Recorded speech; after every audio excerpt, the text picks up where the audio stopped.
Hello friends, this is Jim with Science Talk.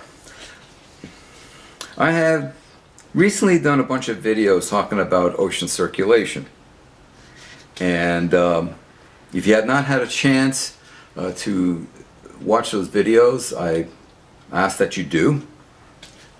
And if you're a new subscriber, please check them out, because what I'm about to share with you is a continuation, if you will. It definitely is related to the information that I presented in those videos. So, what am I talking about? Arctic currents change as the ancient Pacific did. Changes in Arctic currents today appear to reflect similar changes thousands of years ago in the North Pacific. Scientists now think that they may be linked. Recent discovery that Arctic currents have weakened significantly appears in some ways to be a repeat of what happened the other side of the Arctic in the distant past. Thousands of years ago, the circulation of the North Pacific Ocean changed substantially, and in so doing, releasing large quantities of carbon dioxide into the atmosphere. This is from scientists in Scotland. The change they have identified helped to warm the planet and to end the last ice age. It happened about 15,000 years ago. Now, most of us would probably think, okay, so what? Except for one factor.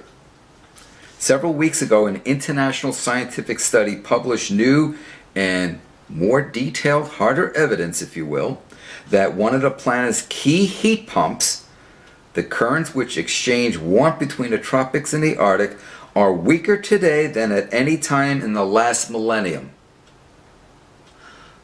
Let me repeat that. One of the planet's key heat pumps, the currents which exchange warmth between the tropics and the Arctic, are weaker today than at any time in the last millennium. What do they refer to? The Atlantic Meridional Overturned Circulation, AMOC, which starts in the Jin Sea, the Greenland, Icelandic, Norwegian Sea. That's where the Gulf Stream terminates. It gives off its heat, which is what helps keep the climate of the UK and Scandinavia milder than what would be expected for those latitudes. But as it gives off its heat, it now becomes cold, and because the Gulf Stream is salty water to begin with, it's cold and salty, so it's very dense water. Well, if you have very dense water at the surface, it does what? It sinks vertically. And it sinks down to about 1,000 meters or so, and returns a flow called the North Atlantic deep water. So we call that deep water formation in the Jin Sea. As I said, I explained a lot of that in those videos, so please check those out. But that's basically what they're getting at here. So, while earlier studies of northern ocean currents had relied on computer simulations, for example, the work of Wally Broker, stellar work though. His computer models have been pretty excellent. This later study is different. It is based on direct observation of what is actually happening in the Atlantic and Arctic oceans. The Scottish study published in the journal Nature Geoscience also found that the changes in circulation resulted in a reduction of the amount of oxygen in the deep ocean.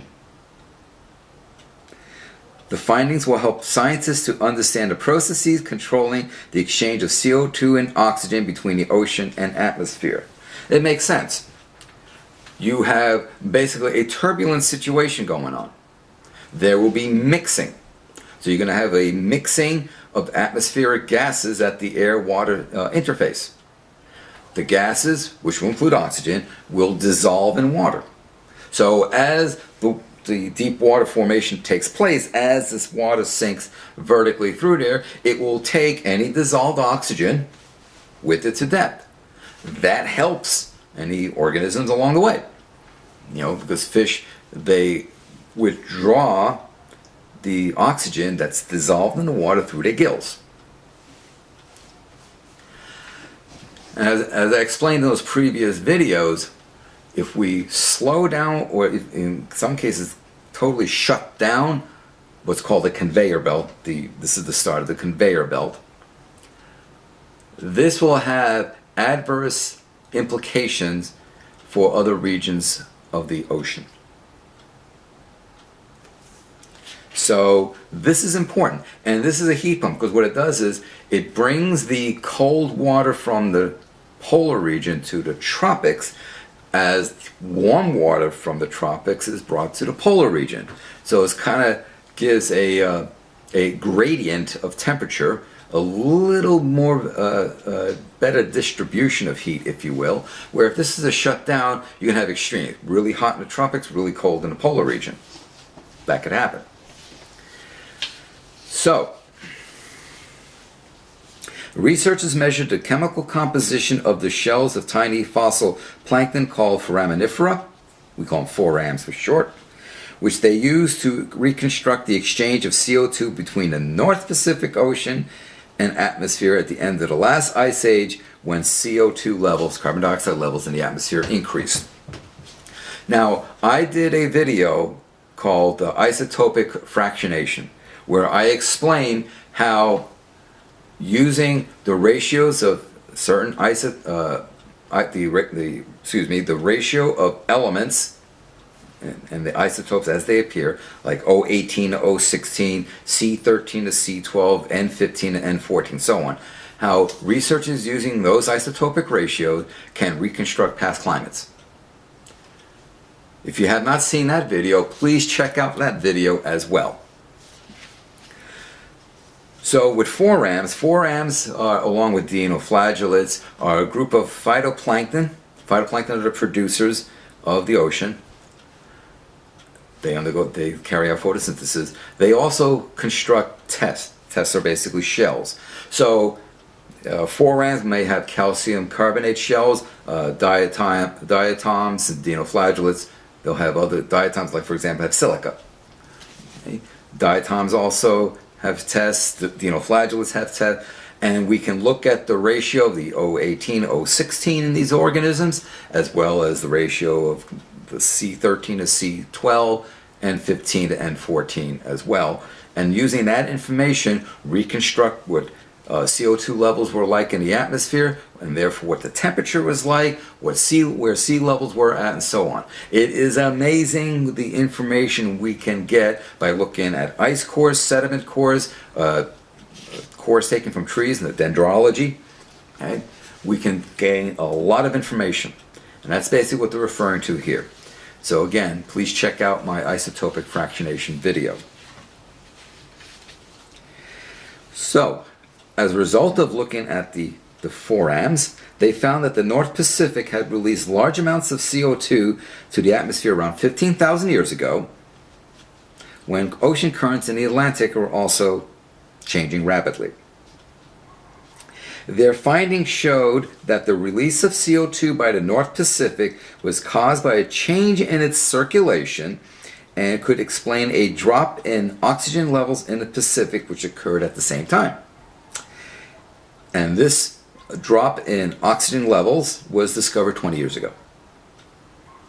Scientists, and here's the connection to today, scientists are seeing a similar loss of oxygen from the ocean as the climate changes today. If you decrease what's called the dissolved oxygen content of the water, that means there's less oxygen for fish and other organisms, invertebrates as well, that have gills that require oxygen from the water. So that will have adverse implications for the organisms. The lead author, Dr. Will Gray from the School of Earth and Environmental Sciences at the University of St. Andrews, formerly of the University College London, said the new studies showing that ocean currents in the North Atlantic were slowing down were, in his words, worrying. A bit of an understatement. He said, In our study, we see rapid changes in the climate of the North Pacific that we think are linked to past changes in ocean currents in the Atlantic. This gives us an example of the way that different parts of the climate system are connected, so that changes in circulation in one region can drive changes in CO2, oxygen, all the way over on the other side of the planet. He continues, the North Pacific Ocean is very big, and just below the surface, the waters are filled with CO2, brimming with CO2. Because of this, we really need to understand how this region can change in the future, and looking into the past is a good way to do that. Now, the other thing to keep in mind is that, and I have touched upon this in my other videos, as the ocean absorbs CO2, CO2 plus water makes carbonic acid. It's a weak acid, but it's an acid nevertheless. As a result, we're seeing the pH of oceanic waters decrease. In some cases, it's decreasing just enough so that organisms that rely on a test or shell, especially if it's made of calcium carbonate, find their shells dissolving about them. This is their home. This is what protects them. If their shells are dissolving, it makes them vulnerable. Vulnerable predation, the mortality could go up. So that's another factor to consider when looking at the overall picture.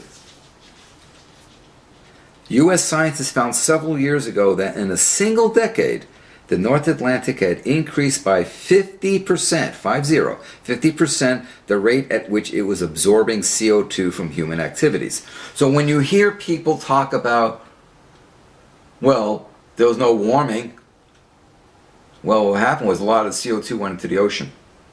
So the so-called warming hiatus never was. Again, I did a video on that, so please go check that out.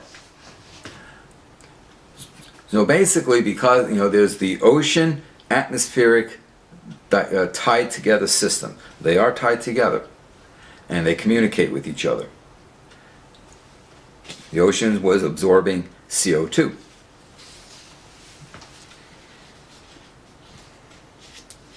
Dr. Gray's co-author, Dr. James Ray, Gray and Ray, okay, also from the University of St. Andrews, said that although the ancient North Pacific CO2 rise was dramatic in geological terms, it happened very slowly compared to modern man-made CO2 rise.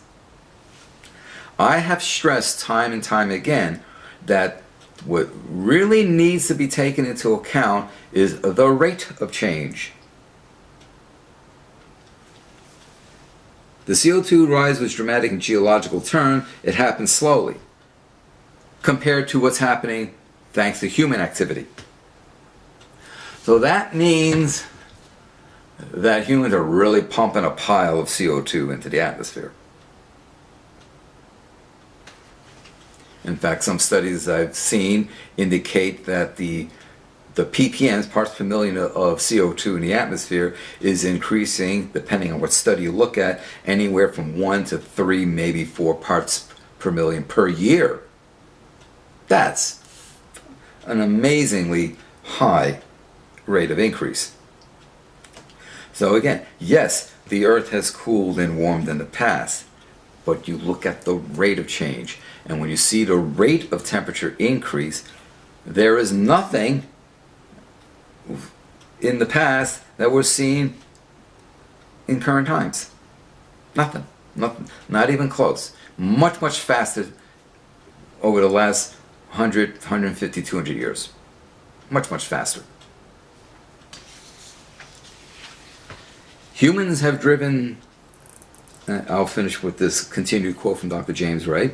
Humans have driven CO2 rise in the atmosphere as large as the CO2 rise that helped end the last ice age, but the man-made CO2 rise has happened 100 times faster. This will have a huge effect on the climate system, and one that we are only just beginning to see. So, if you remember your basic algebra, when we talk about the slope of a line, okay, basically saying, so I have a slope here, Here's a pen. This is my slope. So this is my rate of rise for the Pacific 15,000 years ago, and now we're seeing a rate of rise 100 times faster. So that means this will be like that. Not a vertical line, because that's infinite slope. That's not, can't divide by zero. But this is a very steep slope. So in essence, you have a slope that's 100 times faster. That's significant. And that's what we're doing. Thank you for your time.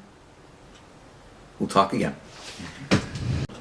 Hey folks, just a reminder to please subscribe and hit the bell so you know when I drop a video. And please share my work with others. I also hope you will support my work by becoming a patron at Patreon. Details in the description box below.